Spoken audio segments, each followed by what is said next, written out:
To check storage on your Google Pixel 11, first we need to open Settings. Now over here in Settings, scroll down a little bit and you should be able to find the storage option. And before you choose it, you can immediately see some information about the storage. How much storage is used, which is of course written in the percentage, and also how much storage is free, which is in gigabytes.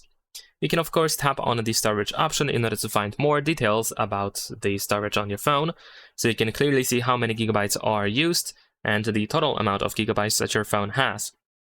Besides that, we have this list of different categories for all the data that you have on your phone, and you can clearly see how much space is taken by each of these categories.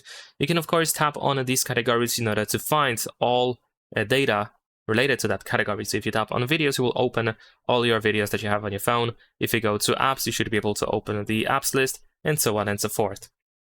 And of course, if you scroll down further here, you should be able to find some system data as well. And that's pretty much it. Leave a like and subscribe.